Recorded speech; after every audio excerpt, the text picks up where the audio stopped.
Dave Joe once again for Punch Out Boxing. Pleased to be joined by Frank Smith. How are you, mate? I'm good, mate. How are you? Yeah, good. Liking the shades? Thank you. Are they shades? Sorry, glasses? Oh no. Do you know what it is? They've got lenses. They got the lenses, and I thought they might still be sunglasses. And you know, when people wear sunglasses indoors, I always think, what on earth are you doing? Unless they've got two black eyes, yeah, I would have been judging. I've actually, they're quite dark. Not getting much sleep at the minute. Good stuff. You're here in Manchester today on what is a massive card on Saturday night. Zell for Barrett in his hometown against Jordan GILL.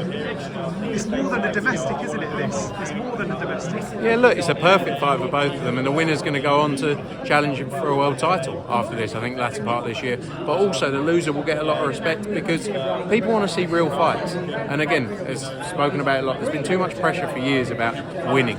Right, and I get everyone wants to win, but people want to see real fights. If you go into a real fight and you give it your all, you gain more fans. And again, a reference I've said a few times: Sonny Edwards.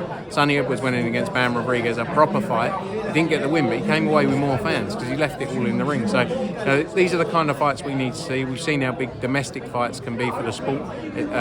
So yeah, 100% something we're pushing hard for and excited for it. I mean, not only that as well, we've got two world title fights on the line as well. Rhiannon Dixon, who's fighting for a world title in under 10 fights. I mean, it's absolutely huge, isn't it? Yeah, not just for women's boxing, but in terms of boxing. Yeah, look, massive fight for Rhiannon Dixon. She goes in against Karen Garbahel, someone who Katie Taylor's obviously boxed.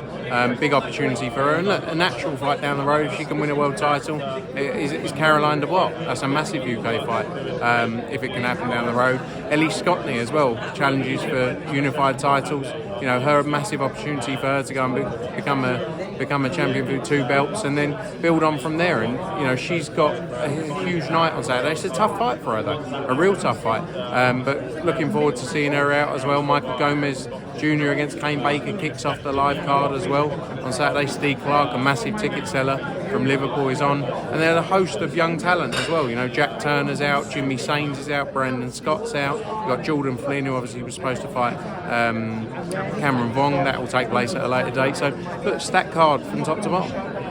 In regards to after this night as well, I mean, another big one is Devin Haney taking on Ryan Garcia. I spoke to Eddie when he was in Sheffield a few weeks ago, expressing not my concerns, but asking him, look, you know, are you concerned about the actions of Ryan Garcia online? And what are your thoughts on it in terms of what he's been saying and doing? Is it a bit suspect? Is it mind games? What do you think? I think the proof is how he's training in the gym. He looks in great shape. He looks like he's trained very hard. From everyone around him, he's put everything into this camp. You know, he lives a life which is very public. Everything he says is out there, and you know, in the media. And you know, sometimes social media is a benefit, but also can be a detriment.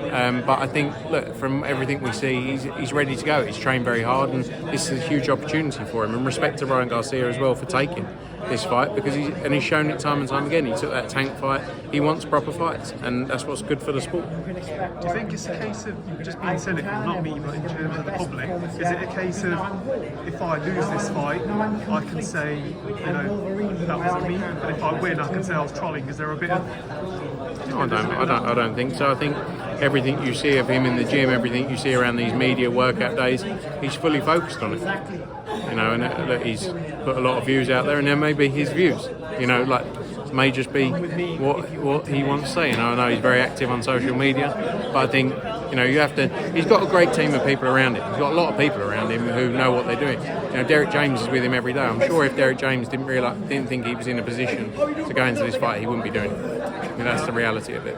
You know, it's easy for us on the outskirts to all have an opinion on something when we're not involved in the situation. It's ourselves. The other thing I was going to ask you, I mean, you broke bread with Frank Warren, not you personally, but you know, the team, which was absolutely brilliant. What a game changer last year.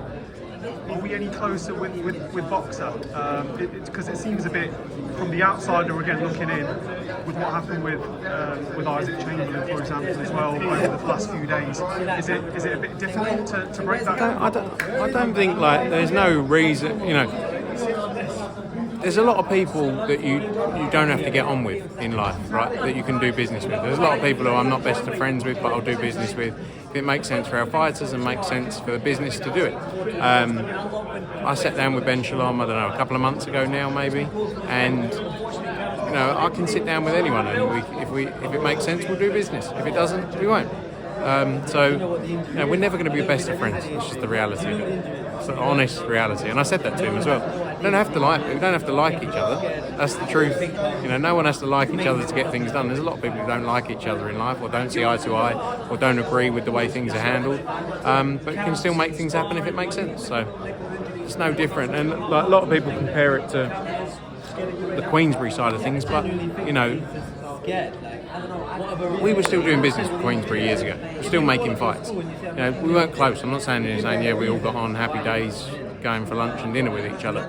We still did business, because they've been in the business for a long time and they understand you don't always have to get on with someone to make things work. Yes, the relationship has now changed,